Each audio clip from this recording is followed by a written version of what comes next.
Okay, I'm Eddie. The Kennar's manager and department. We had so many sensitive issues that we discussed today. We are going it's our happiness. So I go straight to Kennar and that chair from Mjamboni.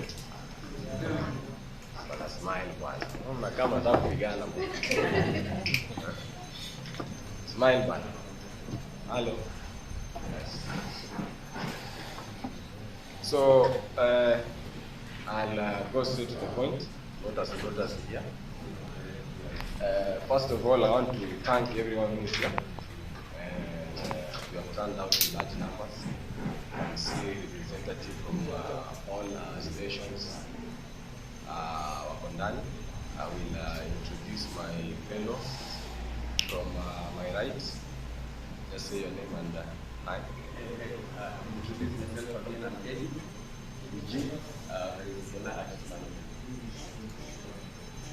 My name is Granville, and I'm part of the reason we're here. So. Jamboni, my name is Munesi. We're also part of today's agenda. My name is Lisa.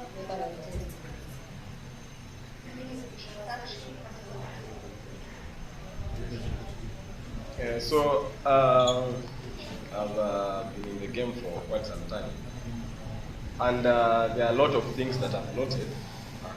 That's the main reason why we are here.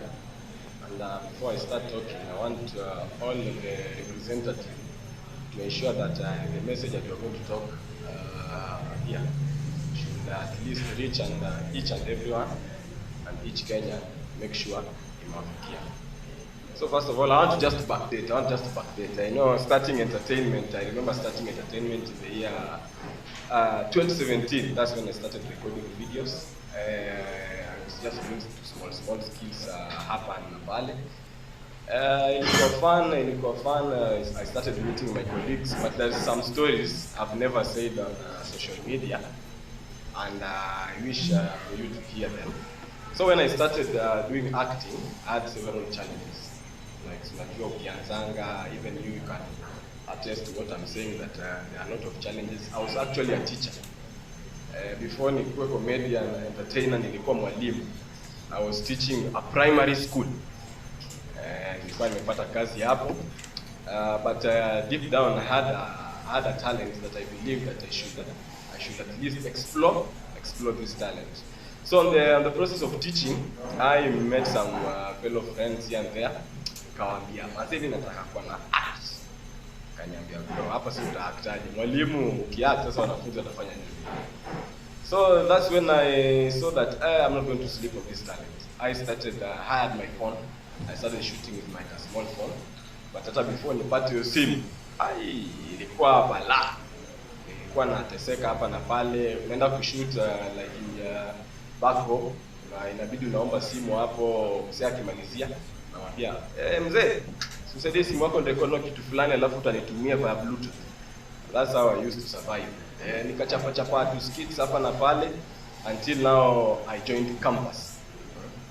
From becoming a teacher, nilikuwa na hepa classes kidogo, sinajua na hepa classes kidogo, naenda kushoot na rudi until I joined campus. Joining campus, now hapa, that's where my story begins. Kuna nikiwa kampo niliingianga JKUAT first year. So nikapata na bishti yangu pale iko kidogo kama tuendelee kushoot. So we used to live in a small room.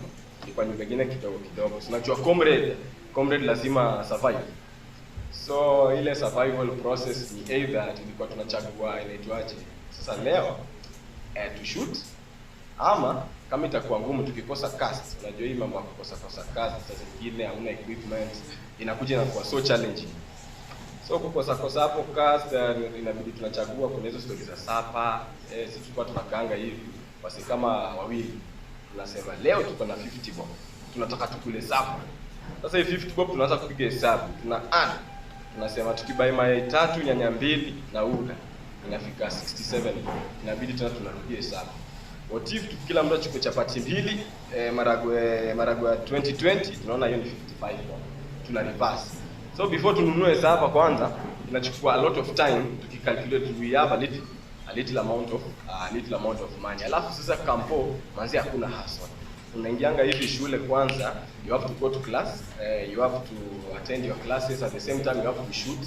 You need money for doing things up and down. Lakini sasa hakuna job. Shida ni uko na skill but unaka nyumbani.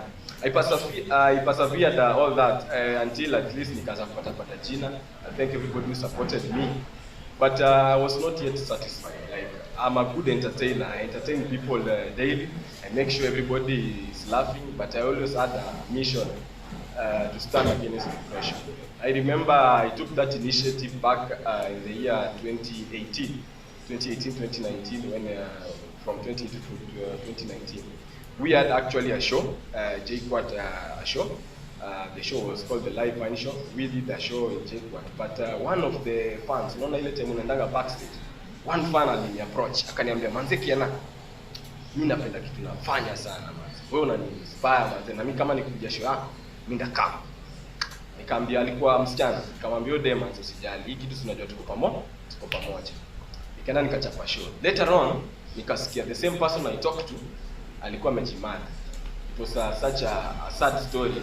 Like mzee alikuongelesha hadi akakwambia yeye anapenda kazi yako, but manze after hapo alikuwa na shida kidogo za hapa na pale. Then she went on and committed suicide. So it was a very heartbreaking story. Nikasema manze, si tuna entertain wase. But this is not the best way we can help our fellow Kenyans and people who listen to us stand against depression. So I talked to my fellow teammates, Kambia, manze tukiendelea kuentertain wase, let's start an initiative called Stand Against Depression. So in the process, I want to actually tell you two stories. They are true stories. There was a day manze mimi nikiendelea na initiative pale kwa DM. Boy fulani manze akadm kaniambia, Kennar manze, mimi nimefukuzwa shule na nafaa kufanya exam zangu. Now how am I going to do my exams? Manze sina kitu ya kufanya, sina job yoyote. So I have no reason to wake up tomorrow. Manze ilikuwa issue in a critical sana. Sasa mimi nikashanga, how can I actually help this guy while I'm busy entertaining? At the same time, mimi nitamsaidiaje? But you know, once you have a dream, they say never give up on your dream until one day your dream ikuje fulfilled. So I remember again traveling to Mombasa. I met a guy. Actually ended in the spot to your airport. The guy seated on my right, Monesi. Akaniona pale hivyo airport kidogo. Alikuwa anataka kuniongelesha. Nikaona wacha juu yako area, wacha tutaongea next time. He traced me until the place where tulikuwa. Akaita manager wangu hivi, akamwambia, "Manze, I have something because you guys have been you have an initiative to stand against depression. I have something." Your time nikamsikiza, this man actually sold his dream until nikasema pass. Say is kind of making a lot of sense. So nikarudi tu ile harakati za kurudi Nairobi kama kawaida. Then now the story that can hit kabisa. Back then I used to study in Babadogo Sacred Heart Primary School. I had a classmate wangu watu wakanga na yetu kwa shule. Huyo dem alikuanga, I think now hii ilikuwa story ya dem. Yeye akanitext akaniambia, "Manze Kennar, naona unasonga. Manze lakini mimi nimekwama." Nikamuuliza, "Shida iko wapi?" Akaniambia, "Kennar, mimi kwanza nikianza hizi mashughuli tangu tuachane, I finished from 4 and I failed to join high school. I failed to join campus." Kamsambona akaniambia yeye shida zake mimi zilikuwa kusufi. Akaniambia feel kwa very big problem. Kwa sababu kuendelea kufanya nini? Akaniambia mimi after hapo nilianza biashara kufanya kwa Pixel.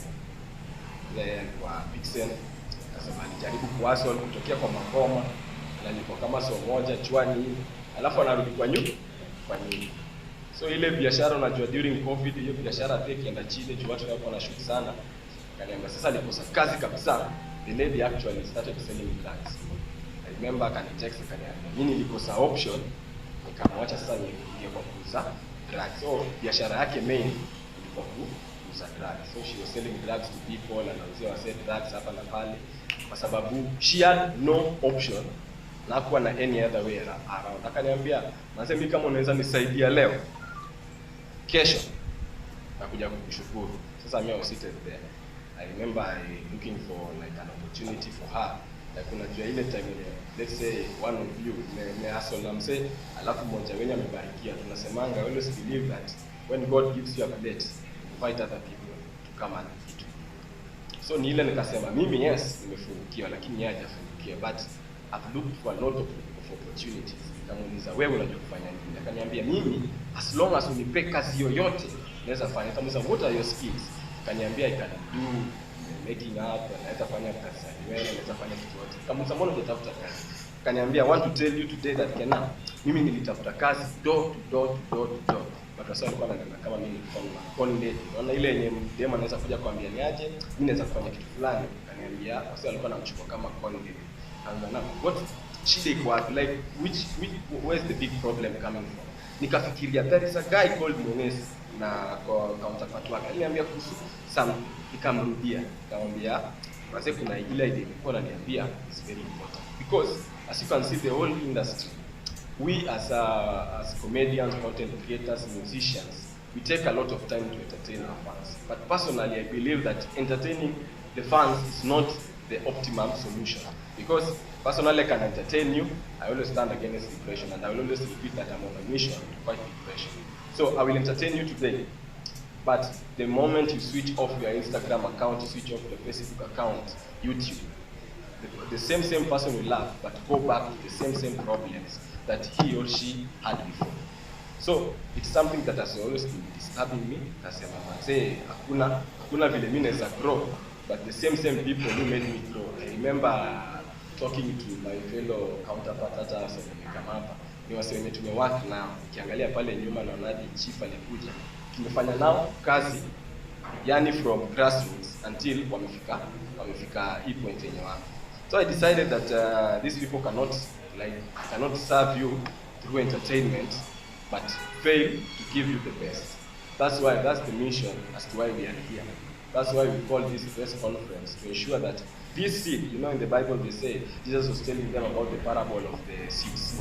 Wenye Mungu alipanda seeds, akaweka zingine kwa mawe, zikakataa kumea, akaweka zingine kwa mchanga, zikamea. So I want to tell each one and every one of you that I know you are all TV station, digital TV station, but the message naenda kwa mmesikia kutoka hapa na naenda kupata from hapa. You have the chance and the opportunity to go and plant these seeds in each one and everyone's heart.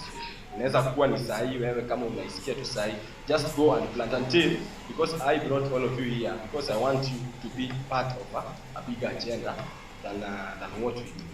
So that's why we came up with Monesi, Edu, and brethren here. Granville. Akasema, wacha tukae chini. So he developed something, and we are not here to make money or to do any kind of profits.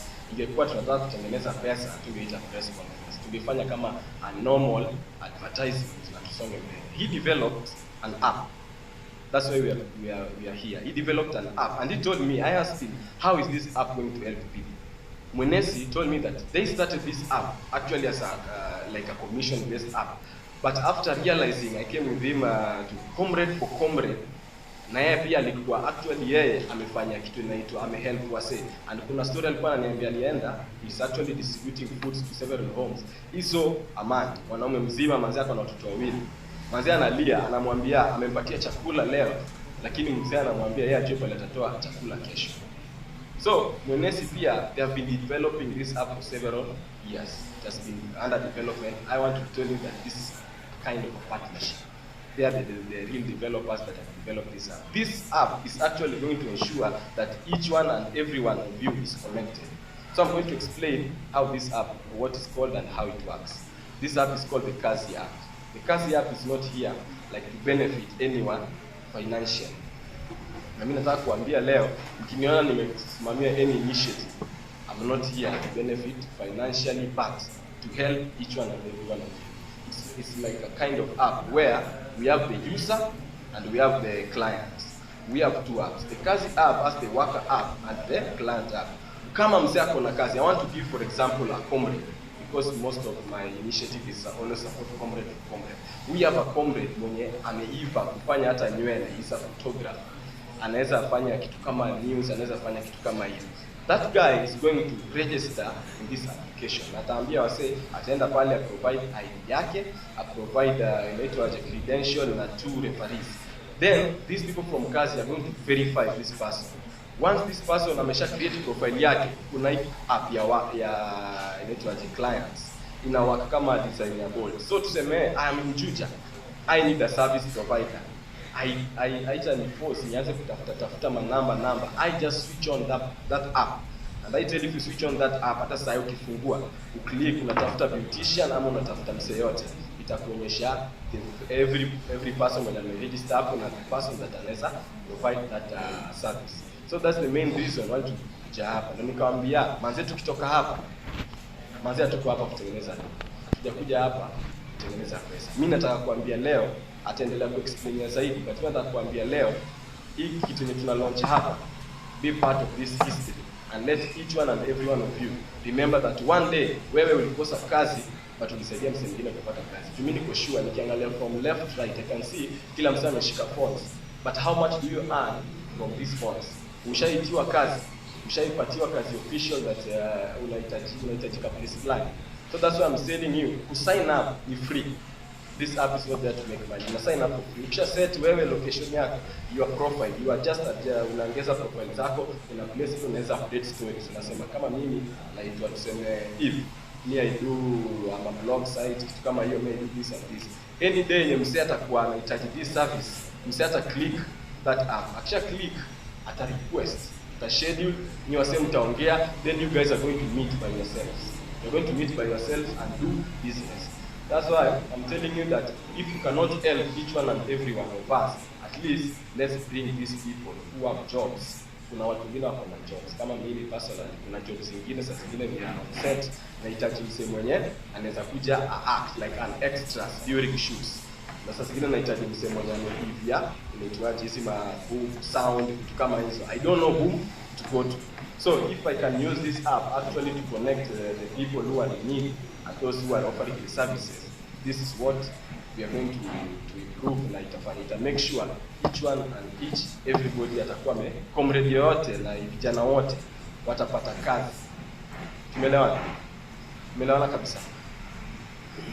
Maybe just to give more explanation, as I invite Messi to put the crucial details. So thanks, Kennar. So most of the work that I've been doing has been around helping people become more capable as self-employed workers. I believe strongly that the days you are employed and you're somewhere from 9 to 5, those days, although yes, they're there, but each and every one of us has a skill, each and every one of us has a talent. Even if it's kuchunga M-Pesa shop, whatever it is that we're good at, everybody has a gift. And that gift needs to be able to be used. And I've been teaching personal branding for a long time. As someone who has experienced depression myself, when I met Kennar and he's become a good friend of mine, I saw that our visions were aligned, especially on the comrades for comrades. And I realized that if there's anybody, we could have, like he said, we started this thing trying to become, we were trying to see if we can create an opportunity like an Uber meets people you can request. But then when we met Kennar and we started talking about it, we realized that this thing is much bigger than just connecting clients and workers. This thing is something that can truly, as a side I was saying. So we started, we've been developing this app for maybe since 2019, December. Let me tell anybody who wants to get into app development, this thing is not cheap. It's not that you can make an app and then in 1 month it's done. Since December 2019, and the guy sitting next to me, Granville, he's someone who, I was training some of his team at a place called Bihag, Tulipatana.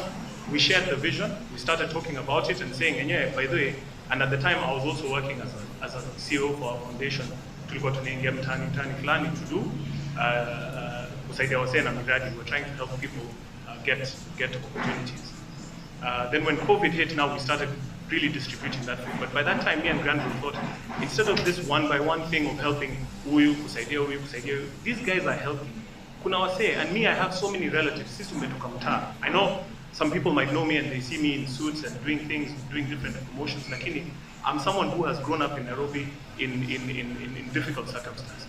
And so we have relatives, we have friends, we have brothers, we have sisters who don't have the opportunity, but then they have phones. They watch Kennar and they're able to look for bundles to watch Kennar and other content creators, and they entertain themselves for that small moment, wanasahau shida zao. But then they go back to the same problems. The same phones that they're using for entertainment, why can't those phones be used for getting opportunity? So together with Granville, who is my technical partner, because me seem to IT, but then we had the vision. We built this thing called Kazi. Now initially it was supposed to be just like Uber. You request someone, you want a fundi or an electrician or whatever, you can get them. But then, after some time, after developing it, when we launched in Play Store, in November 2020, people started responding and we didn't do any marketing. In fact, if this was something for money, we would have gone and gotten maybe some influencers and done the usual advertising to endelea na hivyo. But then after some time, we realized this thing actually should be free. Why are we holding on to the program? And that was validated when Ministry of ICT themselves came to us and said, look, we want to partner with you guys for the Algeria digital project. So when we partnered with them, that's when we realized this thing is actually bigger than us. So together with Kennar, we've been thinking, how can we now expand this to as many people as possible? And like you said, it's 2 apps. At the moment, it's only available on Android. It's 2 apps. So if you're someone who is looking for a service, you go to the blue one. It's called Kazi Client. The blue app on. Yeah, we can even do a demonstration. The blue one is called Kazi Client.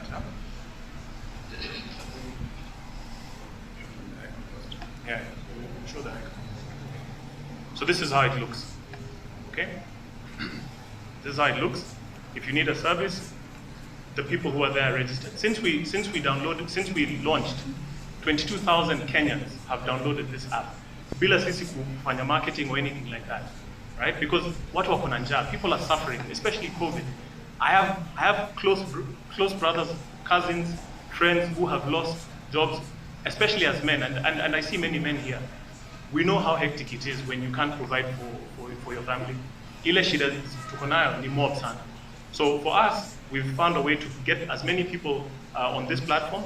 This is the client app. If I need a service, I simply go into the say and I say, what do I need? Do I need phone repair? If I say I need grocery shopping, for example. So I'm going to demonstrate it because I've got someone here who has it. So this is it. If I need someone who has the skills, these are real people, by the way. Tumewa vet. Anybody who registered, because the main thing that we realized in many of the applications that have tried to do this before and failed is trust. Most people don't trust who they're bringing. Because unaweza ita mtu kwa nyumba yako akuja kuibia or do something else which is not favorable. So the main thing that we really invested in, and this is why I'm telling you, this thing, yani, if it was something else, we would have given up a long time ago. But because we have relatives who kila saa wanatuita, we have people, yani, we meet them in churches, in mosques, fundraising, watu wako na shida. So we said, okay, fine, if you have a skill, how is it that you can use your skill to register yourself? And we have a call center. We've invested heavily in making sure that there's a call center that vets these guys. So like Kennar said, you have when you register, you have your ID, your phone number, and then 2 referees. So that we can double check, yani, you're the person who you say you are.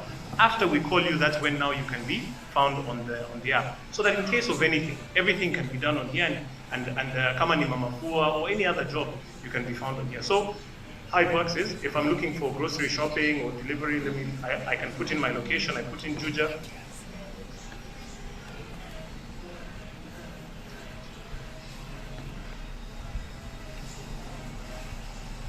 So now I have different options of different workers who I can engage. If I choose one,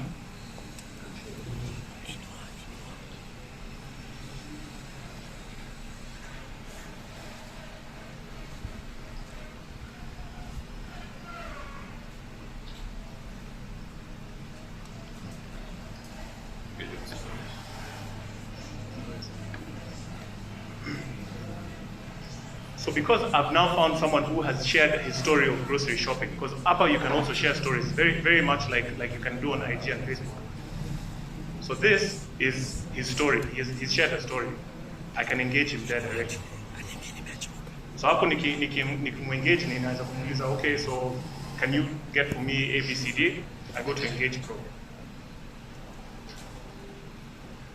This is Granville's profile. So everybody has a profile, you can engage, I can share. If I like his work and he's done work for me before, I can share it. Now I schedule with him. In the scheduling, I can book the time, I can book the day, I can say, today I want you to do it, I want you to do it at 3:54 p.m., and then I schedule, I send the request. Now that I've sent the request to Granville, not only has it gone to him, anybody else who has that skill of grocery shopping, pia in there, so that in case chelewe, if he wastes time, other people will also get the notification. And our hope is that many of us will be able to share the jobs that we have, so that other people can also see that, they can also receive those notifications. So once I view the booking, I can now chat with Granville. So if I open, I'm waiting for him to respond. So when I click chat with Granville, now I can start a conversation with him. Now he'll show us the worker app. Thank you, Monesi. So I get a notification under projects. I can see I have one project, and it's under engagement. So when I click there, I can straight away chat with him because he has requested for the service. And he says, hi, Granville. So I will respond and perhaps get to find out more. There are two ways to respond. One, I can continue chatting. We agree on the terms and cost. So for example, if I am a grocery, doing grocery shopping, I will ask him, and then I will get all that cost, right? Service fee yako ni ngapi, this much. You agree everything through the chat. You can also call him directly. So I can call him and get to know how much, you know. And it shows Pro is calling you. You know. So now it's calling you through the app. So it's direct engagement, no middleman. You are dealing directly with the client, you know, and it's free to use. So once I engage with them, I'll ask them, once we agree, let's say it's 1,000 shillings, I'll ask him to generate the bill. So I can be able to, so I will send him the bill once we agree as a worker. So say we've agreed on 1,000 shillings, shopping yote and a service bill. I can add other items here. Same as this one is for transport, you know, transportation. And then I can be able to add how much it is, say 200 bob, there it is. And then I send him the bill. He receives the bill on his end, and he's able to view it. He gets a message. So he can just check, click on this button up here, yeah, then you can view the bill. So once you view the bill, you confirm. And the engagement is done. You go to the client side and do the work, and you get paid. So it's as simple as that. We did not want to have any sort of friction when you're engaging a client. We want everyone to be free to create a profile. And on the worker side, if I may just go back a little bit, there is something very, very important and gives you the power as a worker to be able to create a profile of your own. You put the work that you're doing, you add stories, a little bio about yourself, the location that you prefer to work, very important, and then you can share the profile. So when I click on share, I can share on WhatsApp, I can promote it on Facebook, so people can hire me directly. When they receive the link, they're able to hire you directly. So that is a very important tool that we built within the platform. You're able to see your reviews, your rating. Luckily, I have 5.0, so nimefanya kazi ya grocery shopping. You know, I've been hired several times. I've been given a good rating because of my work. If clients see that on the profile, they're more likely to hire you. So ni bidii yako, maintain profile yenye kuna ratings za juu, and then you're able to get hired. So it gives you the power. So for us, we, together with Kennar, our hope is, because apps do not just exist and then they're built and they're set. Everything, the Instagram that you're using today is not the one that was there when it was launched. When Facebook came out, there was something called Post. I don't know who came up with that, but people come up with ideas. So these are things that will continuously develop. But here we're sitting with Kennar because the primary mission that we have is to help people at least organize themselves and lift themselves a little bit out of poverty and give themselves a chance, because we use our phones for so many things. Why can't we use our phones kujiajiri? Why can't we use our phones to benefit ourselves? And the last thing that I will say about this is the reason why we believe so strongly in this is because most of the time kibarua is happening. I'm sure some of you muliagana kupata mama pua at some point, maybe today or this week or whatever. There are many of us who are constantly hiring gig workers, people who, yani ni ile kibarua ya one touch and finish the job. But there's no visibility, so people don't have transparency. We've spoken to so many people. We've been doing this for the last 22 months. We've interviewed so many workers. Kuna wamama wengi tumekaa na wao because I've been in these barazas and sitting with these people. Many of these people say, ninaifa job, either ninanyanyaswa, or I get sexually assaulted, or ninarukwa, or something like that. So with this, there's protection for the worker, and also on the side of the client, there's also protection because we have all the details of the worker. So in case of anything, God forbid, at least we can follow up. So our hope is that people test the app. Nothing is perfect. We're Kenyans.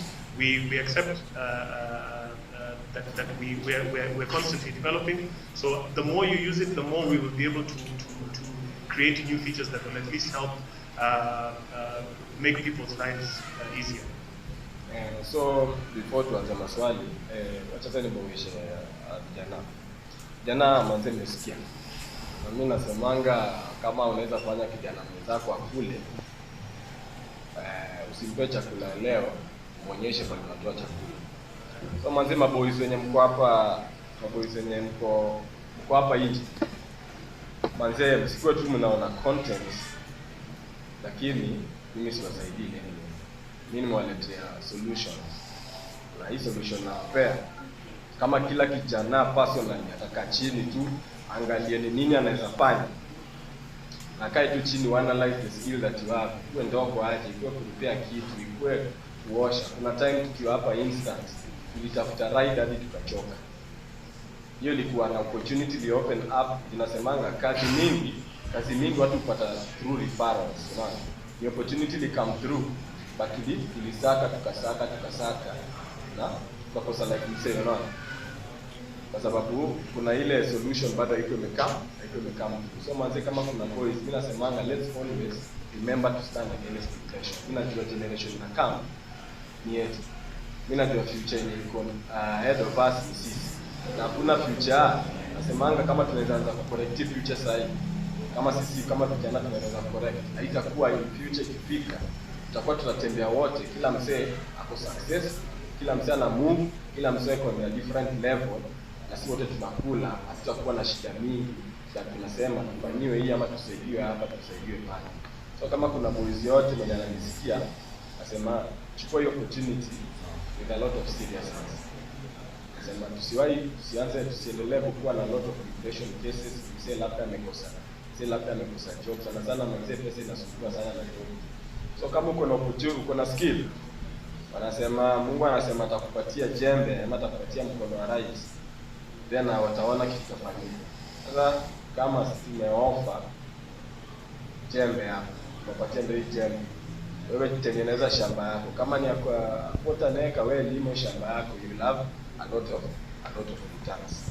And it has always been my dream that each and every day as I entertain people, mimi nataka kuentertain watu wenye wako mentally well, wase wenye hawana mashida mingi sana. Najua nikimaliza entertainment, najua hata mimi pia nikifunga kazi yangu, najua wewe pia ukiacha ukimaliza kuniona, utamaliza, utazima simu, utakaa chini, pesa nilikuwa nao kule pia na furaha, tena kesho rudi job, jioni ni entertain, uko sawa. Let us be, because ni wase nasemanga wase wote mimi pia wasameni support ifike hapo. Nasemanga kama Mungu alinipa opportunity ya mimi kufika hapa, haimaanishi wewe huwezi fika point ile. Haimaanishi that I'm so special than you. Nasemanga opportunity yote naambia kila siku Kennar na timu yake mzima, kwa hapa sisi tukipata any opportunity tutakuwa tunafunguliana. Remember hata nikiinvest kwa restaurant, niliambianga ilikuwa ni shoot ya, nimekuwa nikitembea na maboys kila saa, mimi na act narudi naambia wananiuliza industry kwa aje. Sasa Kennar sasa leo hapa inabidi tunamwingana hapa, tunasurvive, tunakula. Kila weekend tutapatana na china maboys wangu. Na sasa kuna ile time yenyewe mbona mimi niende nifanye kazi, alafu mimi nirudi au wasio wabaki kwa nyumba na hakuna kitu kufanya. Nikasema wacha ni create opportunity ndio hao pia waingie. You can see that if place nimekuja ni wase wote, kila msemo ni yako hapa at one point alikuwa qualified lakini hakuwa na opportunity. Kamwambia mazee come job, kuna place nafungua, wewe come job. So nasemanga ukitaka kusonga mbele, usitengeneze pesa kwa mfuko peke yake. I always invest in putting money in people's pockets. Sasa hii ndio opportunity yetu imefika saa hii. Na insist manze, unajua kuna struggles mingi sana. That's why I'm insisting on this issue, telling you that ni time yetu sasa tuanze kujengana. Mimi nikiona so wacha nipatie volume so akihitaji service fulani apatie bushira 50, hiyo 50 bushira invest kwa fulani, ule mwingine apea, inaitwa money circulation in the economy. Pesa kutoka kwa mtu wangu ingie kwa yako. Hivyo ndio tutakuwa tunasaidiana. Na kuona manze na record manze ni yake. Lloyd TV maintain tu hapo hapo. Tulianza tukiwa wadogo ila sasa tunabidi tunasoma. Just to wrap it up, maybe kama kuna msako kuna swali. Opportunity check kuna swali. Take the resolution. Yes. Hi, Rick. Tunajua kwamba social media sana ina ukora fulani hivi kwa mtu anasema and already said kwa vile ambavyo unaweza define kama this person is real ama wrong. Sasa tuambie in case situation ifike kwa this person and it's fake, how are you prepared?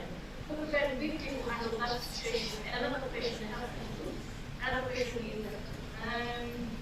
mmesema kwamba ile market only market because nafanya free messages format nafanya free na saidia. I also want to know what are you doing. Maana hizi ni pale kwa market kwa sababu ya ni pale free. Lazima kuwe na kila ambacho tunapata ili Those are excellent questions, Asante. So to answer the first question, when it comes to security and trust, we know that that's a very big thing. As far as the Kibarua or the gig economy is concerned, all of us have done or have received gig work. Tumehaya wase based on what? Referral. Well, ukijua mse, if you're close to that person, na aseme, okay, natafuta mse animauntie TV, for example, just because best yako amekupatia hiyo referral, you won't even think twice because you trust your friend. So that extended trust is what has been helping people get work at this point in time. But it's sustainable up to a point because how many people do we trust? So what we've decided to do, like I said, our first point before even we built the what we've just demonstrated was to invest in that back end support. Now your back end ni nini? Number one, the call center. On a call center, and it will continue to grow as we progress because the more people use, the more people need to be vetted, and the more customer care and complaints and issues zitakuja.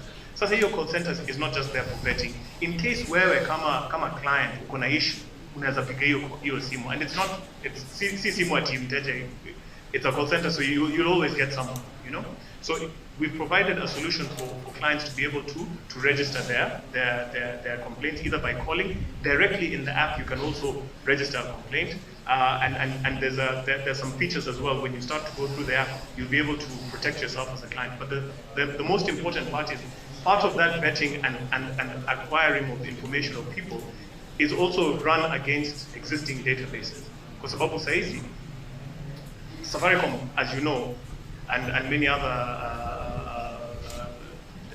telcos have people's data tagged.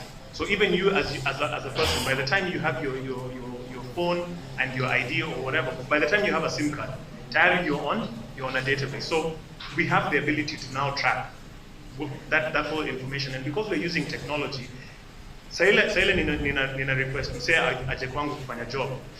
The same way you can see if you request, let's say, a cab with one of these many cab companies, the same way you can see that guy coming is the same way you'll be able to see the person coming. So there's a lot of back-end investment that has gone into being able to monitor the thing. Of course, we can't control human beings. Our job is not to control, and our job is not to because that's what we had started doing mapema. We wanted to control everything. Yani, wewe ukifika hapo lazima ufanye hivi, lazima ulipe hivi, lazima useme rate, lazima. But we know people are people. Everybody is different. Yeah. So on that front, we've tried our best to at least cover so that in case God forbid something happens, you'll always have a solution, and there'll be something that you can there'll be a record of your transaction. Because most of the time people don't have a record of what's transacting. Huyo mtu akuja anasema na Mount TV kwa alafu akuibie. There's no record. There are no witnesses. There's nothing. It's your word against that person. ni kufuatiliana sasa with police or whatever it is, but with us, at least there's a record of everything that is happening. That's why we're encouraging people to transact inside the app as much as possible. And we're continuously developing. We're Kenyans. There's no one else other than who you see here. We've got a team. We decided to go into our own pockets to do this. Now I'm coming to the second part of your question. I was working as a CEO of a foundation that does work in the informal community. Now, we worked as an NGO at the time. And as you know, with NGO work, it survives on grants and proposals and that kind of business.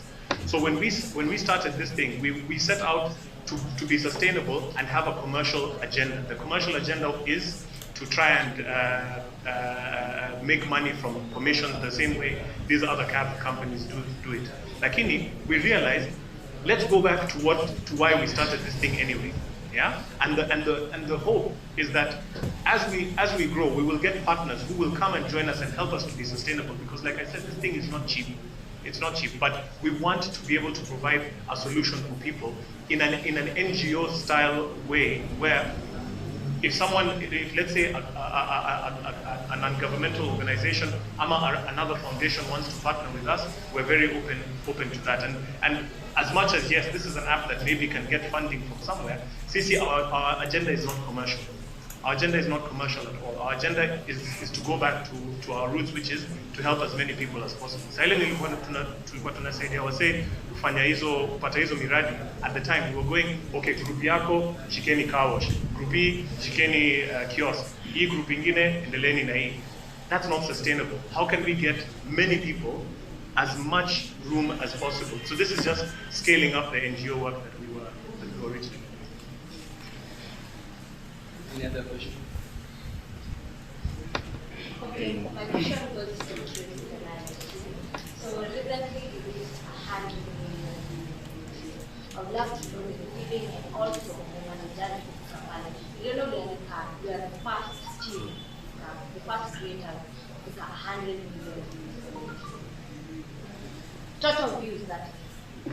So if I want to answer you that question, say that when we insist on consistency and hard work, it actually pays. If you scroll down my Instagram page at the gym, you see the first post that I made, I think the year 2017. I said that we are going to change the game. At that time I had 6,000 views and around a few subscribers.